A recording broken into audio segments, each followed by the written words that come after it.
Good evening, everyone. I wasn't aware it was a holiday, even though I used to work in the federal government, until I got caught in the middle of the Columbus Day parade, which was an exciting experience. So what I'd like everyone to do first is, close their eyes. It's a subliminal message. If you could close your eyes. And now what we're going to talk about is cybersecurity. And so really bad, evil threat actors, nation-state warriors, and you're probably, if you open your eyes, have a model of this, right? But by show of hands, if you could raise your hand. If is this kind of what you're thinking of, super scary? Yeah, that lady, I like you already, so we'll pick on you. Well, the reality is, and I think when you're talking about any sort of data product, whether or not it's applied to a specific industry like security or marketing, it really depends on who is the person that you're trying to impact. And the reality in security is the bad guys look like this, right? They're losers, right? They're me. And so for 7 years when I worked at the National Security Agency, I used to do this work, right? Hack organizations around the world, for good. Well, I felt like this, but in reality, right, that's probably a more realistic mindset.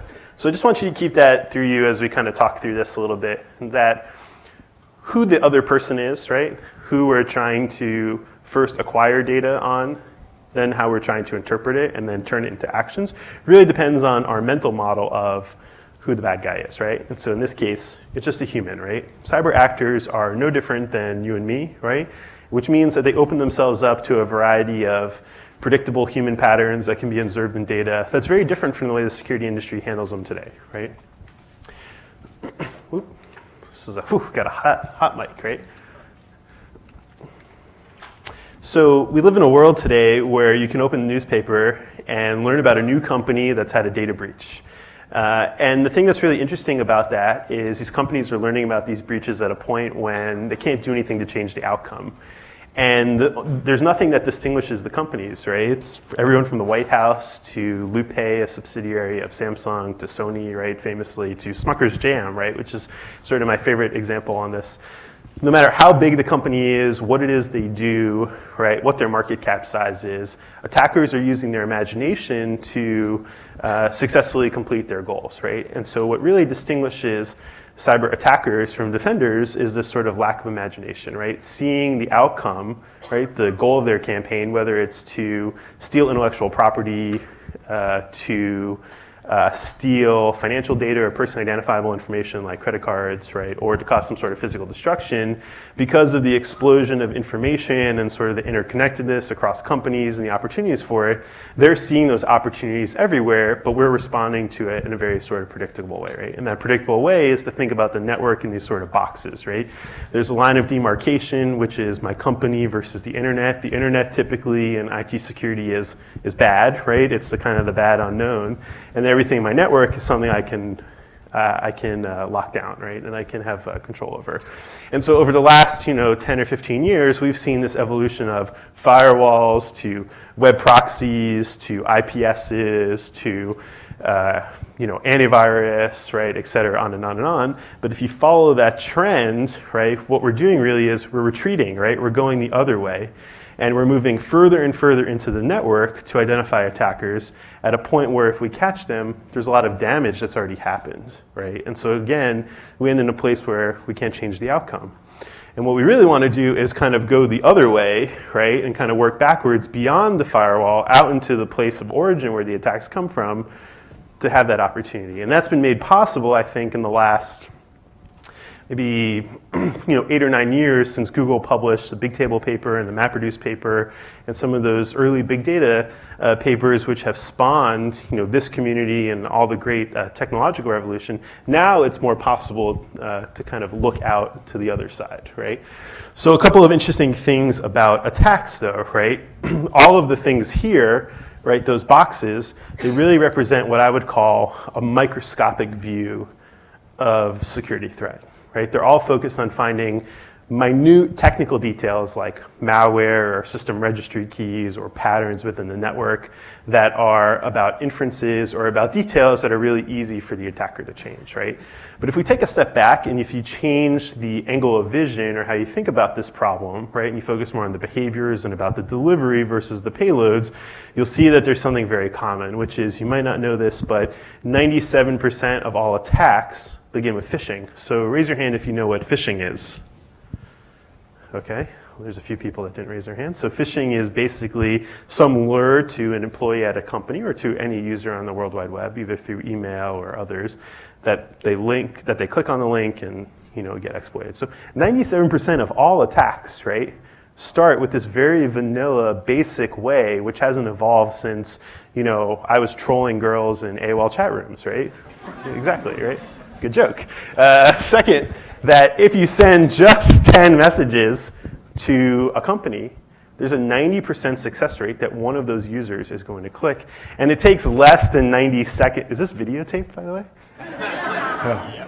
It takes, and it takes less than 90 seconds, right, for that to happen. So Verizon yearly does a report on all the breaches that they responded to. And they found that by the third message that gets sent, 50% of the success rate is already achieved, right? So this is pretty daunting, right? These numbers that in 90 seconds, just sending email to 10 people, if you work at a company like Bloomberg or another Fortune 500, or even a small startup with 100 people or 30 people or 70 people, it seems sort of hopeless, right? There's no kind of way around it. And then the last thing is that these companies are only learning about these attacks a year after this initial phishing starts, right? So there's a huge sort of time lag. On one hand, very short time window to do something to stop the initial infection. On the other hand, it's going to take you another year based on the existing blocks, right? So that's what we're trying to change, right? Is how do we go from a place where you learn about attacks a year later, where there's a tremendous amount of damage, to finding data-driven solutions across the 90-second timeline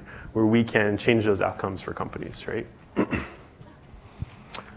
Okay, so this is a real attack. I've taken the company out. It's a New York-based company, but I've taken it out of here for benefit. And I wanted to highlight a couple of things on it, right? So again, we have a sort of a really small timeline, right? 90 seconds where we want to protect the user, and then another year when that damage happens. And this real attack sort of exemplifies that. So what we can see is that we were able to identify something very early, right, before the attack, which is, research or scanning, right? That happens on March 27th in this example.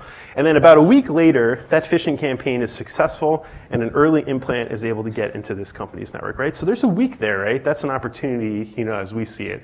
And then only a few days later, or a day later, we're able to see data get through. And if you look to kind of once the bad guy is in, they start exfiltrating data, what you can notice is sort of two things. One, there's a predictable temporal pattern. It's like every 2 weeks they come back and just exfiltrate and have a lot of success. But on the top part, and it might be hard to read, is really small amounts of time this happens. So a lot of my colleagues and senior executives from the government will often talk about cyber attacks as being at speed of light or network speed, right, is the example. But I think the reality is when you look at the data and from what we observe, that's true. There are elements of it that happen really fast that make it challenging, but these need to be observed as campaigns, right? They actually exist over really protracted periods of time, which gives us, for the first time, to use data as an opportunity to change that outcome, right? So what we want to do is live in this March 27th to April 7th timeframe and prevent kind of the next part. So that's important, right? Because I think when you're designing a data-driven solution, time and visibility end up being the two limiting factors. One, visibility, what I mean is, can I get to the data, right, that I need to make a decision? And two, how much time do I need to get in front of the decision maker so they can do a call to action or thing. So what it turns out is that we actually have much more time than we think about, right? Because we can impact the reality across actually days, weeks, right? So that's an advantage to us, right? We can design a solution, on that front.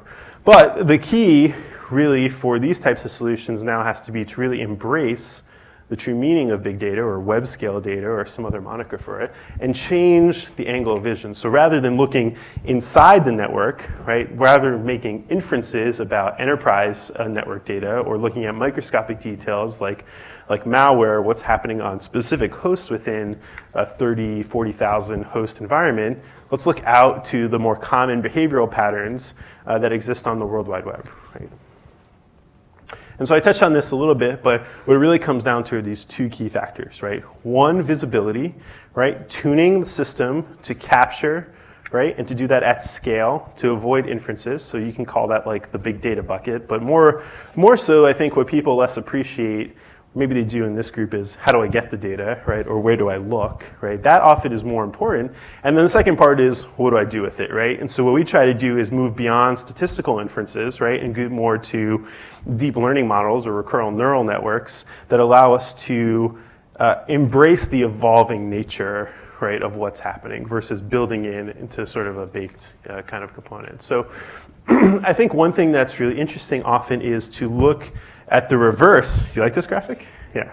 Is to look at the reverse of what's happening, right? So here's a picture. Is anyone familiar with the Thelbert Curve? Right. So this is the Thelbert Curve, right?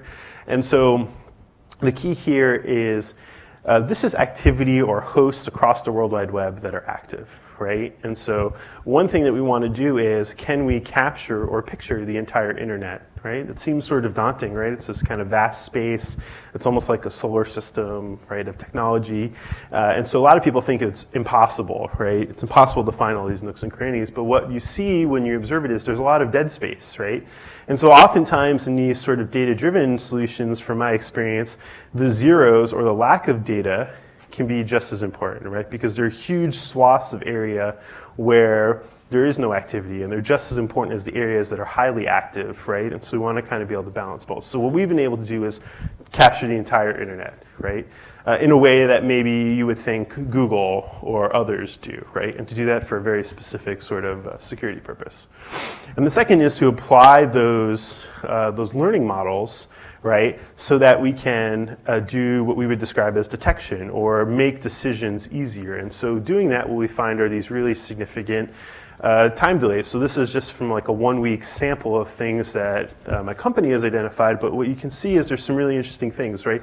On one end of the spectrum, the types of, there's a large amount of security indicators, right, that in the kind of the hours, the rest of the community, security community is like AV vendors or other vendors, understands or learns about really quickly.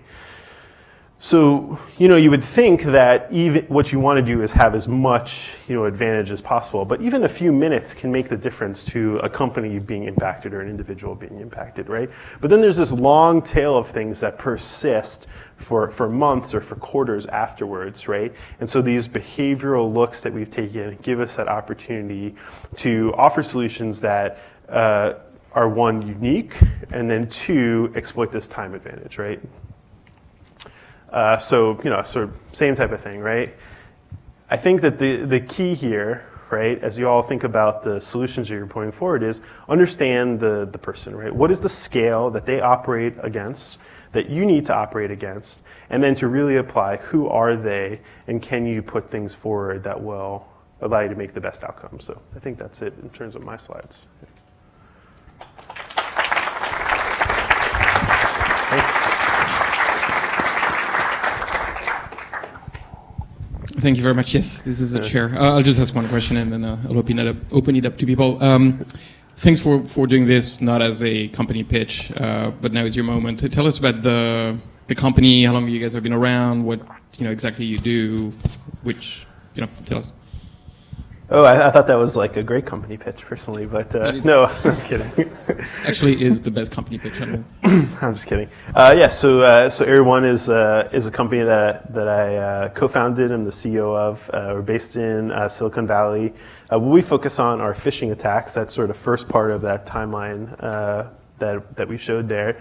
And to do that, it's about looking out, right, to where attacks come from, not kind of how they're ending or causing a lot of damage. And we've been applying a lot of big data collection techniques, and then deep learning analytical models that do that. Been very lucky to have some success and raise a bunch of capital and stuff like that. Very cool. Questions? We should have a microphone somewhere if there was one. Yeah, over there. Oh, okay. Well, I'll get to the first person. Hi, thanks. So I'm just curious, I don't know how much detail you can go into, but just breaking it down commonsensically, there are only so many things you can be doing to be sort of new and different. You can be chewing on different data, or you can be going out and getting a different data set proactively from the broad internet as opposed to first-party corporate data, or you can have better models and better machine learning. What actually does the value add consist of? I mean, where's the action for your company? Or for companies specifically, or in terms of general? So actually for us, it's all of those things, right? So as I highlighted, most of the security industry as it is today, the world we live in, is really focused on corporate boxes, what my colleagues call it YAB, right? Yet another box, right? Put a web box, let's do this, let's capture what's happening and signals within your network. And what it turns out is that that's the easy place for attackers to take advantage, right? To change up the signatures and the patterns within that network, and they're very sensitive to it. But that's also the point that if you catch them within your network, there's already been some damage taken. And so we take a totally new view on that, and it's to go out and look at the place of origin. The second is, that's only possible because some of the advances that have happened in the data infrastructure over the last, I'd say starting when the Google papers were published, but probably commercialized in the last 5 years. Is that sort of fair? And then, applying our rigor to it. But I would say that for analytically, what we try to do is two things. One, have sophisticated algorithms, right? Some of those are proprietary, but then also to have a human component to it as well, right? And so we see that really key because from my experience, when you leave it to the machines, you end up with an equally problematic problem, which is false positives, right? And that has a derivative problem, which is that users can't trust the outcomes, which means they can't take actions, which means you end up in the same place, right? And so we want people to be able to take actions. And then the third thing is we uniquely focus on phishing, right, at Area 1. Now, there are a lot of groups that talk about phishing, but what they're really talking about are two things. On one hand, awareness. So I'm going to train all of you to spot phishing. That's not going to work, right? And I'm the worst offender of this. Like, I love to click on stuff, right? And it's sort of natural. Nalini, my friend here, like, she sends me stuff and I'll just click on it. But, I don't know if she's a rogue Syrian agent, right? She could be. And the second, beyond that kind of awareness piece is spam, right? But phishing and spam are not the same thing. Our data shows that for every 1 million messages a company receives, 9 of them are of a targeted and sophisticated nature that the best spam, Google spam, others are going to miss, right? And that's what caused people a problem. And so what I was trying to say is, you need to really look, right? Nearly 100% of all these attacks are starting in the same way, which means, we want to drive our focus to that.